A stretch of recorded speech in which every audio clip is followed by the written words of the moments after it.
Hello friends, welcome back to our channel Katan academy. तो आज हम English minor BA first year की poem fourth success is counted sweetest written by Emily Dickinson के बारे में पढ़ेंगे। तो इस पोएम में जो पोएट है वो सक्सेस की इंपॉर्टेंस के बारे में बताता है। वे कहते हैं कि सक्सेस को वही जान सकता है जो कभी अपनी ज़िंदगी में सक्सेस नहीं हुआ। तो शुरू करते हैं स्टैंजा फर्स्ट से। Success is counted sweetest by those who never succeed, to comprehend a nectar require a sorest need. तो पोएट जो है पहले दो लाइन में कहते हैं कि सक्सेस उन्हीं ये अच्छी लगती है, सक्सेस को वही अप्रिशिएट करते हैं जो कभी भी अपनी ज़िंदगी में अपने जीवन में सक्सेस नहीं हुए। अर्थात जिन लोगों ने अपने जीवन में हार को देखा है वही सक्सेस की असली मिठास को जान सकता है। To comprehend a nectar require sorest need. Comprehend का मतलब होता है अंडरस्टैंड, नेक्टर का मतलब होता है शहद या फिर अमृत।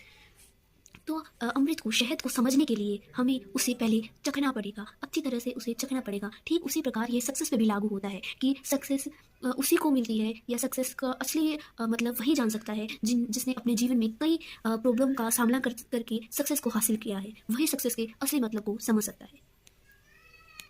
नेक्स्ट पैरा में पोएट कहते हैं, not one of all the purple host who took the flag today can tell the definition so clear of victory.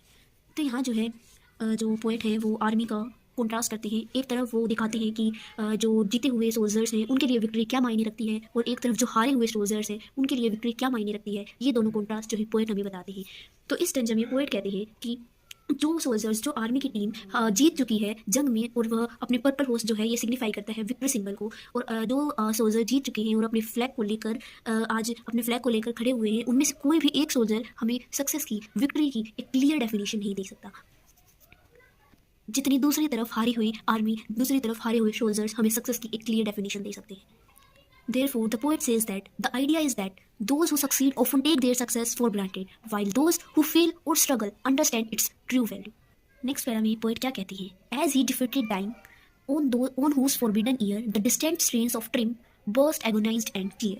As he defeated time, मतलब दूसरी तरफ जो हारे हुए सोल्जर्स हैं, on whose forbidden ear, जिनके कानों में the distant strains of trim का मतलब होता है विक्ट्री, और distant मतलब दूर से जो जीती हुई टीम है उसकी विक्ट्री की जो आवाज़ें आ रही हैं वो हारे हुए सोल्जर्स के कानों में पड़ रही है, जो उनके लिए burst agonized and clear, उन्हें साफ सुनाई दे रही है। और एगोनाइज का मतलब होता है पेनफुल, और वो आवाज़ उनके लिए पेनफुल है क्योंकि वो उस चीज़ को हासिल करना चाहते थे, सक्सेस को वो हासिल करना चाहते थे, और सक्सेस के असली मतलब को सिर्फ यही लोग, यही सोल्जर समझ सकते हैं जो उस जंग में हारे हुए हैं।